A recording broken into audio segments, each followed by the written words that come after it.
الحمدللہ رب العالمین والعاقبۃ للمتقین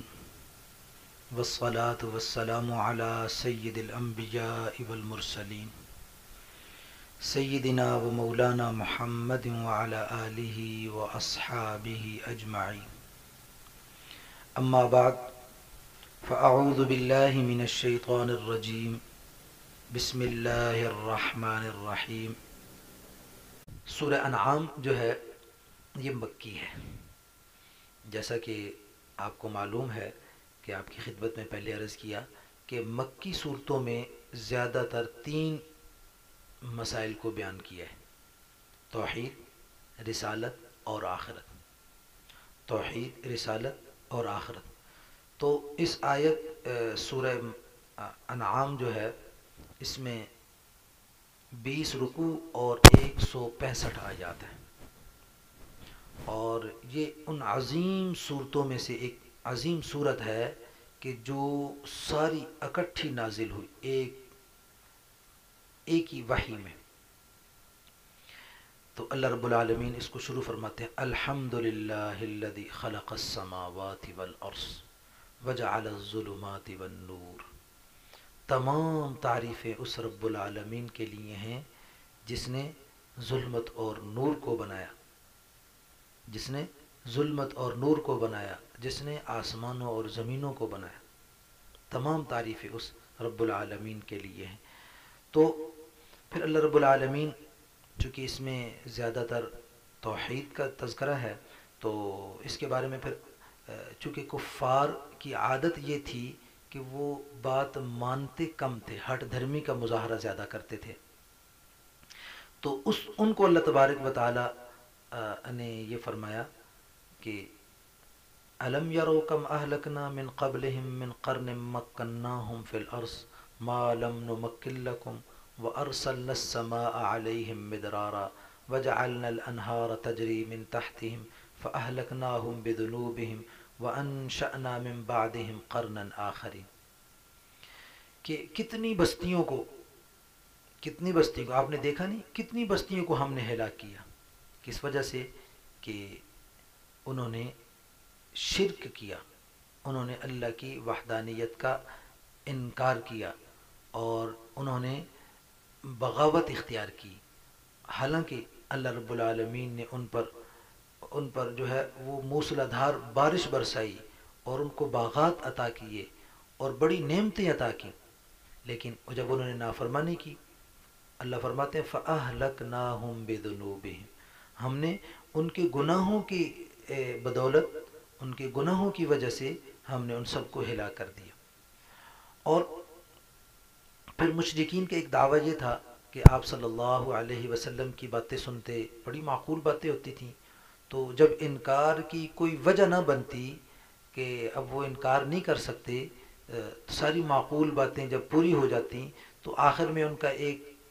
جو ہے نا بے جا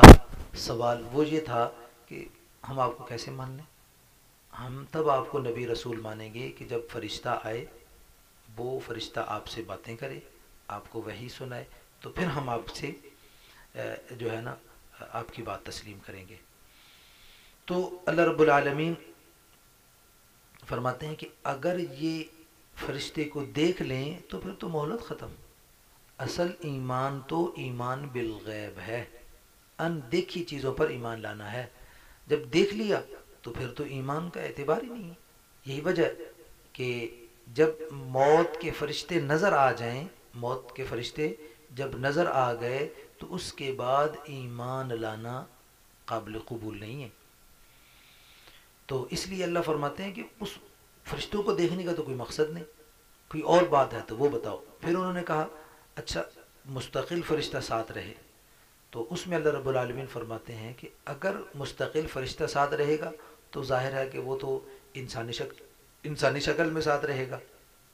جب انسانی شکل میں رہے گا تو سوال پھر ادھر ہی کھڑا ہے، سوال پھر اپنی جگہ پہ قائم ہے کہ بھئی یہ تو انسان ہے، فرشتہ انسانی شکل میں ہے، وہ تو کہیں گے یہ انسان ہے، ہمیں تو فرشتہ دکھایا جائے۔ تو اس وجہ سے ان کو جب کوئی عذر نہ ملا تو پھر اس وجہ سے انہوں نے قرآن کا، اللہ کی آیات کا پھر مذاق اڑانا شروع کر دیا.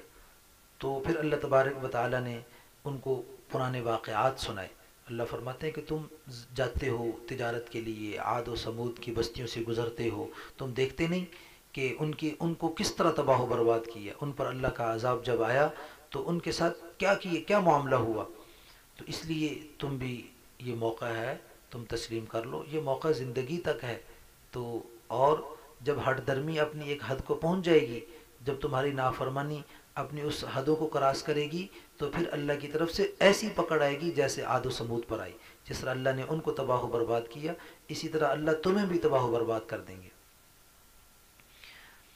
تو اللہ اکبر کبیرہ. اس کے بعد پھر اللہ رب العالمین رسول کریم صلی اللہ علیہ وسلم کے بارے میں، کہ یہ یہودیوں کے بارے میں، عیسائیوں کے بارے میں، کہ یہ آپ کو جانتے ہیں. اصل میں بات یہ تھی کہ مشرکین کو جب کوئی سوال نہ ملتا نا، تو یہ پھر عیسائیوں کے پاس چلے جاتے، یہ یہودیوں کے پاس چلے جاتے، ان سے سوالات لے کے آتے. تو چونکہ جب یہ ان سے ملاقاتیں کرتے تھے تو وہ نشانیاں سن کے تو ان کو تو پتہ چل گیا یہ تو واقعی وہی پیغمبر ہیں. تو وہ پھر اپنی طرف سے اوٹ پٹانگ کے اور غلط سلط قسم کے سوالات کر کے وہ لکھ کے دے دیتے تھے. تو وہ آ کے آپ صلی اللہ علیہ وسلم کو تنگ کرنے کے لیے سوالات کرتے. تو اللہ تبارک و تعالیٰ فرماتے ہیں کہ الذین آتیناہم الکتاب یعرفونہ کما یعرفون ابناءہم، کہ جن کو ہم نے کتاب دی ہے، جن کے پاس تورات ہے، جن کے پاس انجیل ہے، اے میرے محبوب یہ تو آپ کو اپنی اولاد سے زیادہ جو ہے نا اچھے انداز سے آپ کو جانتے ہیں. اتنا اپنی اولاد سے یہ واقف نہیں جتنا یہ آپ کو پہچانتے ہیں. تو اس لیے ان کی اگر وہ بات تسلیم نہیں کر رہے تو وہ اپنی جانوں پہ ظلم کر رہے ہیں. الذین خسروا انفسہم فہم لا یؤمنون. تو اب جو جانتے بوجھتے ہوئے تسلیم نہیں کرتے، جانتے بوجھتے ہوئے جو نہیں مان رہے، اللہ کے حکموں کو نہیں مانتے اور رسول کریم صلی اللہ علیہ وسلم کی نبوت و رسالت کو تسلیم نہیں کرتے، تو یہ اپنی جانوں پہ ظلم کر رہے ہیں اور اپنا ہی نقصان کر رہے ہیں. تو اس لیے جس نے ہدایت کو قبول کیا اس نے اپنے لیے قبول کیا، اور جس نے جو ہے نا ہدایت کا انکار کر دیا تو اس نے اپنا نقصان کیا. من یہد اللہ فہو المہتد، جو ہدایت قبول کرے گا اس کو خود نفع اٹھائے گا. تو اس کے بعد یہ مشرکین جو ہے جب ان کو آخرت کے بارے میں بتایا جاتا تو یہ مذاق اڑاتے اور انکار کرتے. یہ تو ہو ہی نہیں سکتا، یہ کیسے ہو سکتا ہے کہ ہم دیکھتے ہیں کہ مر جاتے ہیں اور ان کی ہڈیاں ریزہ ریزہ ہو جاتی ہیں، تو اس چیز کا یہ ممکن نہیں ہے. تو اللہ تبارک و تعالیٰ فرماتے ہیں قد خسر الذین کذبوا بلقاء اللہ حتی اذا جاءتهم الساعة بغتة قالوا یا حسرتنا علی ما فرطنا فیہا. اس وقت یہ بڑا افسوس کریں گے. دنیا میں تو اللہ کی ملاقات کا انکار کر رہے ہیں، تو یہ اتنا بڑا نقصان کہ جب یہ کل قیامت کے دن، جب وہ قیامت کے دن کو دیکھیں گے، کھلی آنکھوں سے دیکھیں گے اور قیامت کے منظر کو دیکھیں گے، وہاں کی جزا و سزا کو دیکھیں گے اور سارے جو ہے نا میزان عدل کو قائم ہوتا ہوا دیکھیں گے، تو اس وقت کہیں گے یا حسرتنا، ہے افسوس. تو اس وقت افسوس کا، یہ افسوس کرنے کا بھی کوئی فائدہ نہیں ہوگا. تو اس کے بعد اگلی آیت میں رسول کریم صلی اللہ علیہ وسلم کو بہت تکلیف ہوتی اس بات سے کہ یہ کافر اللہ کی آیات کا انکار کرتے ہیں. تو اللہ رب العالمین تسلی دیتے ہیں قد نعلم انه ليحزنك الذي يقولون فانهم لا يكذبونك ولكن الظالمين بآيات الله يجحدون. تو جب اللہ رب العالمین فرماتے ہیں کہ اے میرے محبوب ہمیں معلوم ہے، ہم جانتے ہیں کہ ان کے اس جھٹلانے کی وجہ سے آپ کو تکلیف پہنچ رہی ہے، اور تکلیف کس بات کی کہ یہ اللہ کی آیات کا انکار کرتے ہیں. تو اب ظاہر ہے کہ رسول کریم صلی اللہ علیہ وسلم کی جو ہے نا وہ رحیم و کریم ذات، وہ اپنی ذات پر تو تکلیفیں ظلم سہنے کے بعد بھی معافی اور درگزر اور ان کے لیے ہدایت کی دعائیں کہ اللہم اہد قومی فانہم لا یعلمون، مارے کھا کر بھی ان کو دعائیں دے رہے ہیں. لیکن تکلیف کس بات پر ہو رہی ہے کہ یہ اللہ رب العالمین کی آیات کا انکار کرتے ہیں. یہ بہت دکھ اور افسوس کا اظہار فرماتے ہیں۔ اور اس کے بعد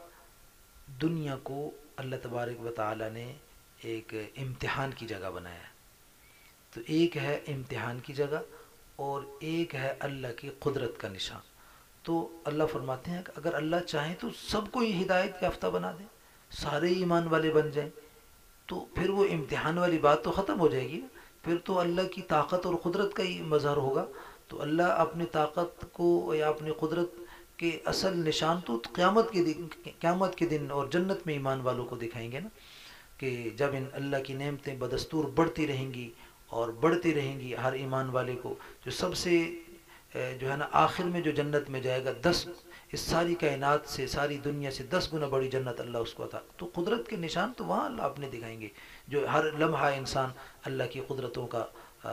مشاہدہ کرے گا۔ تو یہ دنیا جو ہے یہ امتحان کی جگہ ہے،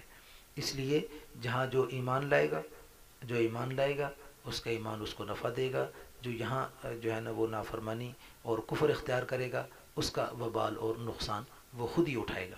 تو اس لیے اللہ تبارک و تعالی نے پھر جو انکار کرتے ہیں، اللہ کی آیات کو مانتے نہیں ہیں، تو اللہ تبارک و تعالی فرماتے ہیں ان سے سوال کرو، آپ ان سے پوچھو۔ ایک یہ ہے نا کہ جب رسول کریم صلی اللہ علیہ وسلم ڈراتے تو وہ آگے سے مذاق کرتے، کہتے یہ کیسے عذاب آ سکتا ہے؟ تو اللہ فرماتے ہیں قل ارأیتکم ان اتاکم عذاب اللہ او اتتکم الساعہ اغیر اللہ تدعون ان کنتم صادقین، کہ جب آپ ان کو پوچھیں کیا تم دیکھتے نہیں، کیا تم جانتے نہیں، کیا تمہیں معلوم نہیں کہ اگر تم سچے ہو تو ذرا یہ بتاؤ کہ اگر تم پر اللہ کا عذاب آ جائے یا تم پر قیامت ٹوٹ پڑے تو کیا اللہ کے سوا کس کو تم پکارو گے؟ اللہ کے سوا تم کس کو پکارو؟ گویا کہ اللہ کا عذاب آ جائے، قیامت ٹوٹ پڑے تو اللہ ہی مالک ہیں، تو یہ اللہ کے علاوہ کس کو پکاریں گے؟ تو ہے ہی نہیں کوئی جس کو یہ پکار سکے۔ تو اس لیے آگے اللہ فرماتے ہیں وَلَقَدْ أَرْسَلْنَا إِلَىٰ أُمَمٍ مِّن قَبْلِكَ فَأَخَذْنَاهُمْ بِالْبَأْسَاءِ وَالضَّرَّاءِ لَعَلَّهُمْ يَتَضَرَّعُونَ، کہ اے میرے محبوب صلی اللہ علیہ وسلم، آپ کو نبی اور رسول پیغمبر بنا کے ہم نے بھیجا ہے، تو آپ سے پہلے بھی ہم نے، پہلی جتنی امتیں گزریں، پہلے جتنے لوگ گزرے، ہم نے ان سب میں نبی اور رسول بنا کر بھیجا، اور جنہوں نے مانا، جنہوں نے تسلیم کیا، اور ان کے لیے انعامات، ان کو انعام دیے اور ان کو دنیا کے اندر بادشاہت دی، دنیا کے اندر فراوانی دی، دنیا کے اندر سکھ اور چین دیا، اور جنہوں نے نافرمانی کی تو ان کی نافرمانیوں کی وجہ سے، ان کی نافرمانی اور انکار کی وجہ سے اللہ فرماتے ہیں فَأَخَذْنَاهُمْ بِالْبَأْسَاءِ وَالضَّرَّاءِ، ہم نے دنیا میں اس لیے پکڑا، دنیا میں اس لیے ہم نے ان کو آزمائشیں دی تاکہ یہ ڈر جائیں اور عاجزی اختیار کریں۔ تو جو عاجزی اختیار کریں گے اللہ نے ان پر پھر نعمتوں کو جو ہے نا وہ متوجہ کر دیا، تو جنہوں نے ہٹ دھرمی اختیار کی اللہ نے وہی آزمائشوں کو بڑھا کے ان پر عذاب بنایا اور ان کو تباہ و برباد کر دیا۔ اور پھر ایسا کہ پھر اللہ تبارک و تعالی نے ان کو اس انداز سے پکڑا کہ فَلَمَّا نَسُوا مَا ذُكِّرُوا بِهِ فَتَحْنَا عَلَيْهِمْ أَبْوَابَ كُلِّ شَيْءٍ، اللہ فرماتے جب انہوں نے بھلا دیا تو ہم نے زمین و آسمان کے دروازے ان پر کھول دیے، نعمتوں کے دروازے کھول دیے۔ تو جب ان نعمتوں میں وہ غرق ہو گئے اور ان کی طغیانی اور ان کی نافرمانی اپنی حدوں کو پہنچ گئی اور انہوں نے یہ سمجھ لیا کہ اب ہمیں کوئی کچھ نہیں کر سکتا، تو اللہ فرماتے ہیں اخذناہم بغتتاً، ہم نے اچانک ان کو اس طرح پکڑا کہ ان کو تباہ و برباد کر لیا، اور فقطع دابر القوم الذین ظلموا، تو ان ظالموں کی جڑ اکھاڑ کے رکھ دی۔ تمام تعریفیں رب العالمین کی ہیں کہ جو اس کائنات کو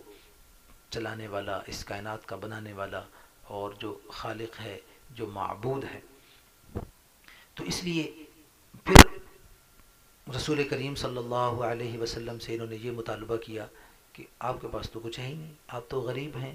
آپ کے پاس تو کچھ مال نہیں ہے، دولت نہیں ہے، عہدہ اور منصب نہیں ہے، تو ہم آپ کو کیسے نبی اور رسول مان لیں؟ تو اللہ رب العالمین نے فرمایا قل، آپ فرما دیجیے لا اقول لکم عندی خزائن اللہ ولا اعلم الغیب ولا اقول لکم انی ملک، اے میرے محبوب آپ ان کو فرما دیجئے کہ میرے پاس تو اللہ کے خزانے نہیں ہیں، میں اللہ کے خزانوں کا مالک نہیں ہوں، اور میں غیب کی باتوں کو میں نہیں جانتا، اور میں یہ بھی نہیں کہتا کہ میں فرشتہ ہوں۔ ان اتبع الا ما یوحى الی، جو وہی میری طرف آتی ہے میں تو اس کا اتباع کرتا ہوں، جو اللہ پیغام مجھ تک بھیجتے ہیں میں وہ پیغام تمہیں سناتا ہوں، جو وہی میری طرف آتی ہے وہ وہی تمہیں بتاتا ہوں، جو حکم اللہ دیتے ہیں وہ حکم تمہیں بتاتا ہوں، بس تم اس کی پیروی کرو، میں بھی اس کی پیروی کرتا ہوں، تم بھی اسی کی پیروی کرو۔ تو اس لیے اللہ تبارک و تعالیٰ کے حکموں کی پیروی کرنا، اللہ تبارک و تعالیٰ کے حکموں کو ماننا، یہ اصل ہے، نہ کہ مطالبات کرتے رہنا، بلا وجہ مطالبات کرتے رہیں۔ اور دوسری جگہ تھوڑا سا آگے اللہ کیا فرماتے ہیں کہ یہ زمین و آسمان کے خزانے، ان کی چابیاں تو اللہ کے پاس ہیں، اللہ نے اپنے پاس رکھی ہیں، تو اللہ جس سے راضی ہوتے ہیں اس پر اپنی نعمتوں کو برساتے ہیں، ان پر اپنی نعمتوں کو متوجہ کرتے ہیں۔ تو اس لیے اللہ فرماتے ہیں وَعِندَهُ مَفَاتِحُ الْغَيْبِ لَا يَعْلَمُهَا، غیب کی چابیاں تو اللہ کے پاس ہیں، اور جو کچھ خشکی میں ہے، جو تری میں ہے، ہاں جی، یہ سب اللہ کے علم میں ہے۔ اور ایک پتا، یہاں تک کہ ایک پتا بھی جو درخت سے گرتا ہے وہ بھی اللہ کے علم میں ہے، وہ کتنی کروٹیں لے کے نیچے زمین تک پہنچے گا یہ بھی اللہ کے علم میں ہے۔ تو اس لیے اللہ تبارک و تعالی اپنی ان ساری قدرتوں کو بیان کر کے اللہ فرماتے ہیں کہ ثم یبعثکم فیہ لیقضی اجل مسمی، اللہ فرماتے ہیں کہ پھر تمہیں قیامت کے دن میں اکٹھا کروں گا، پھر تمہیں بلاؤں گا، اور پھر اس وقت میں فیصلہ کروں گا کہ جو تم نے عمل کیا ہے۔ کیا؟ اللہ اکبر کبیرہ۔ اس کے بعد پھر حضرت سیدنا ابراہیم علیہ السلام کا پھر وہ واقعہ کہ جب وہ اپنی قوم کی طرف متوجہ ہوئے، قوم کو دعوت دی، اب ان میں کچھ لوگ ایسے تھے کہ جو چاند کی عبادت کر رہے ہیں، یا کچھ ہیں وہ ستاروں کو اپنا معبود بنائے ہوئے ہیں، اور کچھ ہیں جو سورج کو اپنا معبود بنائے ہوئے ہیں۔ تو اس کو اللہ تبارک و تعالی جو ہے نا پیغمبر حضرت ابراہیم علیہ السلام کو ان کی طرف بھیجا، اور ابراہیم علیہ السلام نے ان کو بڑے خوبصورت انداز میں، بڑے پیارے انداز میں سمجھایا کہ چلاؤ دیکھو ستاروں کو دیکھتے ہیں۔ ستاروں کو دیکھا، فلما جن علیہ اللیل رأى کوكبا قال هذا ربی فلما افل قال لا احب الافلین۔ اچھا یہ ستارے ہیں، یہ تمہارے رب ہیں، چلو اب دیکھتے رہے، اب ستارے ڈوب گئے، تو مجھے بھی ستارے کہاں گئے، یہ ستارے ڈوب گئے، فرمایا نہیں، معبود جو ہے وہ ڈوبنے والا معبود نہیں بن سکتا، ہمارا رب جو ڈوب جائے وہ رب نہیں بن سکتا۔ اچھا چلو جی، فلما رأى القمر بازغا، تو اب انہوں نے دیکھا چاند کو، قال ھذا ربی، کہا اچھا یہ میرا رب ہے، یہ میرا روشن، اب ستارے تھوڑے چھوٹے ہیں تو چاند اس سے کچھ بڑا ہے، تو چاند کو دیکھا جی یہ ان سے بڑا رب ہے، ھذا ربی، فلما افل، جب وہ بھی غروب ہو گیا،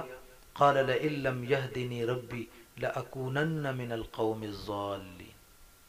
تو یہ چاند بھی ڈوب گیا تو یہ بھی رب نہیں۔ فلما رأى الشمس بازغة، جب سورج کو دیکھا چمکتا ہوا،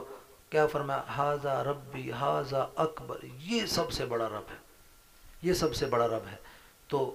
جب فلما افلت قال یا قوم انی بریء مما تشرکون،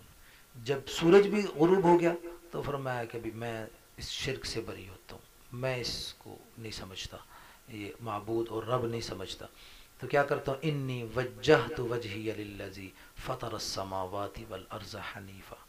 انی وجہت وجہی للذی فطر السماوات، تو بس میں اس رب کی طرف متوجہ ہوتا ہوں، اس رب کی طرف، اس کی بارگاہ میں سر بسجود ہوتا ہوں، اور اس کی وحدانیت کا اقرار کرتا ہوں، اور اس کی عبادت کرتا ہوں کہ جو فطر السماوات والارض، جو زمین و آسمان کا بنانے والا ہے۔ اور صرف ایسا نہیں کہ اس رب کو بھی مانتا ہوں اس کے ساتھ کسی اور کو، نہیں، فطر السماوات والارض حنیفا، خالص یکسو ہو کر اسی کی طرف،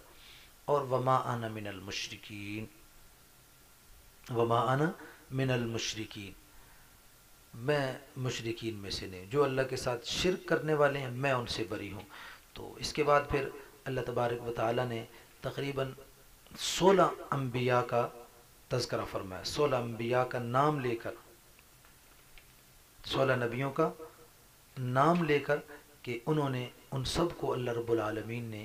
عزت دی، وحی کے بھیج کر ان کو عزت بخشی، نبی اور رسول بنا کر، اور ان سب نے قوم کو اللہ کی طرف بلایا، اللہ کی دعوت دی۔ تو جب ان تمام نبیوں نے دعوت دی اور قوم نے انکار کیا تو پھر اللہ رب العالمین نے ایک گلہ کیا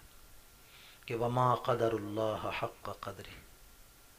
کہ ان لوگوں نے اللہ کی قدر ہی نہیں کی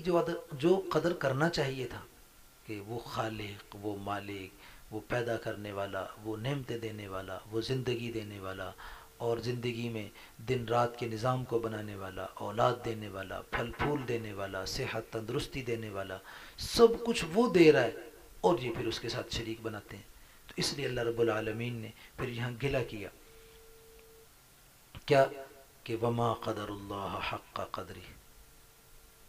کہ ان لوگوں نے اللہ کی قدر نہیں کی، جس طرح اللہ کی قدر کرنا چاہیے تھی انہوں نے ناقدری کی۔ اب ظاہر ہے کہ جب اللہ کی نعمتیں کھائیں اور اللہ کی عبادت نہ کریں، اللہ کی نعمتیں کھائیں اور اللہ کے ساتھ کسی کو شریک ٹھہرائیں تو اللہ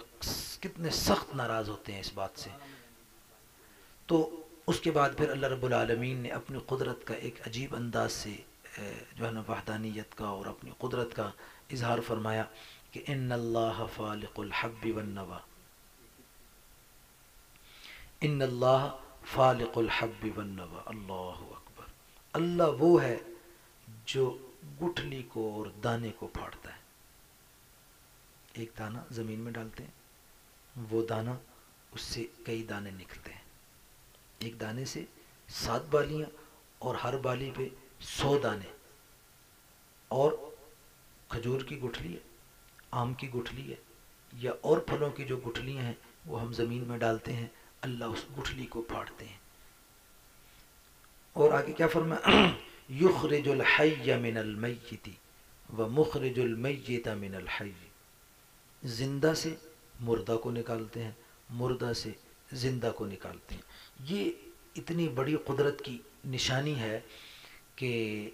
اس کا کوئی جواب دنیا میں نہیں ہے، مخلوقات میں کوئی یہ کام کر ہی نہیں سکتا۔ اور یہ مشرکین مکہ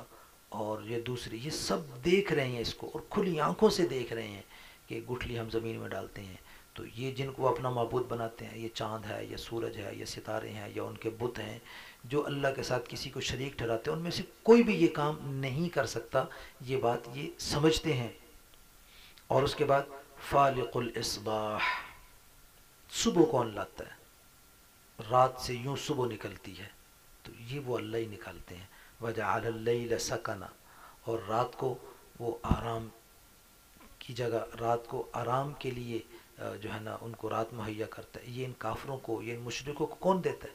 تو ان کے معبود، یہ ان کے بت، وہ تو یہ کام نہیں کر سکتے۔ تو اس لیے اللہ رب العالمین نے یہ بتایا کہ یہ گٹھلی سے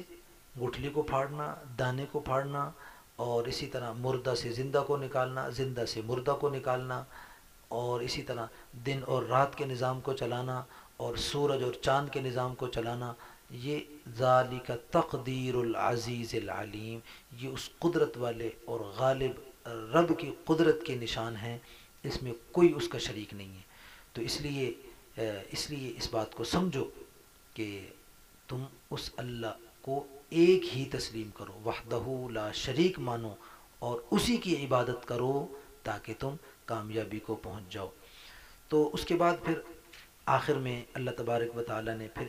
مزید ایک عجیب انداز سے اپنی قدرت کو بیان فرمایا کہ بدیع السماوات والارض، بدیع السماوات والارض، کہ جس نے ایک انوکھے انداز میں آسمانوں کو اور زمینوں کو بنایا۔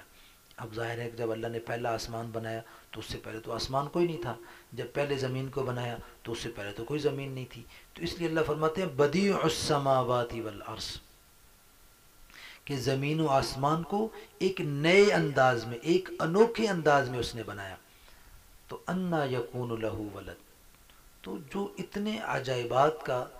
مالک ہے اور اتنی قدرتوں کا مالک ہے، تو اس کی اولاد کہاں سے آ گئی؟ اس کا بیٹا کیسے ہو سکتا ہے؟ اس کی بیوی کیسے ہو سکتی ہے؟ وہ تو ساری چیزوں کو بنانے والا ہے. تو جو ساری چیزوں کا خالق ہے، تو یاد رہے کہ جس کی اولاد ہو وہ تو اولاد سے مجبور ہو جاتا ہے، جو جس کی بیوی ہے وہ بیوی سے مجبور ہو جاتا ہے. تو اللہ تو نہیں کسی سے مجبور ہوتا. جب اللہ کسی سے مجبور نہیں ہوتا تو پتہ چلا کہ اللہ کی اولاد بھی نہیں ہے، اللہ کی بیوی بھی نہیں ہے، وہ ان تمام چیزوں سے پاک ہے. اور پھر ہمیں ایک دفعہ پھر حکم دیا کہ اتبع ما اوحی الیک من ربک، اتبع ما اوحی الیک من ربک، آپ اپنے رب کی طرف سے جو وحی آ رہی ہے بس اس کی پاسداری کریں، بس اس کی اتباع کریں، بس اسی کے مطابق اپنی زندگی کو گزاریں. اور یہ جو مشرک جو مطالبے کرتے ہیں، یہ مشرکین جو کام کرتے ہیں، ان سے اعراض کریں. یہ تسلیم کریں گے تو ان کا اپنا نفع، تسلیم انکار کریں گے تو یہ خود ہی نقصان اٹھائیں گے، لہذا آپ ان کو چھوڑ دیں. اور اس کے بعد ایک بڑا زبردست حکم ہے کہ آج ہم مسلمان بھی بڑی نالائقی میں ایسی حرکتیں کرنے لگ جاتے ہیں، تو اللہ نے اس سے بھی منع فرمایا. وہ کیا ہے کہ جو اللہ کو نہیں مانتے، اللہ کے ساتھ شریک کسی کو ٹھہراتے ہیں، ان کو برا بھلا کہنے کی اجازت نہیں، گالی دینے کی اجازت نہیں ہے. جتنے بھی باطل فرقے ہیں جو ان کی بنیاد کوئی بھی ہو، ان کو گالیاں دینے کی اجازت. وَلَا تَسُبُّوا الَّذِينَ يَدْعُونَ مِن دُونِ اللَّهِ، جو اللہ کے علاوہ کسی اور کی عبادت کرتے ہیں ان کو گالیاں نہ دیں. تو گویا اس سے پتہ چلا کہ گالی دینا کوئی اچھی بات نہیں ہے، گالی دینا کوئی خوبی والی بات نہیں ہے، گالی دینا کوئی کمال والی بات نہیں ہے. تو یہ مشرک ہیں، اللہ کے ساتھ شریک ٹھہراتے ہیں، تو کرتے رہیں، اپنا نقصان کرتے ہیں. اگر وہ بد زبانی کرتے ہیں تو وہ کرتے رہیں، لیکن تمہارے لیے، ایمان والوں کے لیے یہ مناسب نہیں ہے کہ وہ گالی نہ دیں. تو اس سے ایک بات یہ بھی پتہ چلی کہ جب کافروں کو گالی دینے کی اجازت نہیں تو مسلمان کو تو بطریقہ اولا گالی دینے کی اجازت نہیں. اس لیے حدیث پاک میں رسول کریم صلی اللہ علیہ وسلم نے فرمایا کہ مومن کو گالی دینا فسق ہے اور مومن کو قتل کرنا یہ کفر ہے. تو اس سے بھی یہ پتہ چلا کہ گالیاں نہیں دینی چاہیے. وَلَا تَسُبُّوا الَّذِينَ يَدْعُونَ مِن دُونِ اللَّهِ، یہ جو مشرک ہیں آپ ان کو گالیاں نہ دیں. اگر آپ نے گالی دی تو ہوگا کیا؟ وہ تو بیہودہ لوگ ہیں، بے وقوف لوگ ہیں، نااہل اور جاہل لوگ ہیں. جب ان کو تم گالیاں دو گے تو وہ تمہارے حقیقی رب کو گالیاں دیں گے، وہ تمہارے رب کو گالیاں دیں گے. تو گویا کہ تم اپنے اللہ کو گالی دلوانے کا سبب بنے، تو یہ کوئی اچھی بات نہیں ہے. اس لیے آپ ان کو گالیاں نہ دیں تاکہ وہ بھی جو ہے نا وہ آپ کے صحیح رب کو بھی گالیاں نہ دیں، سچے رب کو بھی گالیاں نہ دیں، سچے پیغمبر کو بھی وہ گالیاں نہ دیں. تو بہرحال ان کا معاملہ تو یہ ہے کہ كَذَلِكَ زَيَّنَّا لِكُلِّ أُمَّةٍ عَمَلَهُم، تو ہم نے ان کے لیے ان کے عملوں کو خوشنما بنا رکھا ہے کہ جس میں وہ بس اس میں آگے بڑھ رہے ہیں اور اپنے نقصانات کو جمع کر رہے ہیں. تو یہ تو اپنا نقصان کر رہے ہیں. بہرحال آپ ان کو گالیاں نہ دیں تاکہ وہ بھی آپ کو گالیاں نہ دیں اس کے بدلے میں. تو اس طرح یہ قرآن مجید یہ 7ویں پارے میں اللہ تبارک و تعالیٰ نے زیادہ تر اپنی توحید اور وحدانیت کو بیان فرمایا، اور اس کو مختلف انداز میں، مختلف طریقوں سے، کہیں سوال و جواب کی شکل میں، کہیں انبیاء کی دعوت کی شکل میں، کہیں اپنی قدرت کے نشانات کی شکل میں اللہ نے اپنے توحید اور وحدانیت کو بیان فرمایا تاکہ اللہ کی وحدانیت کو تسلیم کیا جائے. اور اللہ کی وحدانیت کو تسلیم کرنا ہی اصل ہے. ایمان ہے یہ کہ لا الہ الا اللہ، اللہ کو ایک معبود ماننا، اس کے ساتھ کسی کو کسی بھی انداز میں شریک نہ ٹھہرانا، یہ ایمان کی بڑی علامت، بڑی نشانی ہے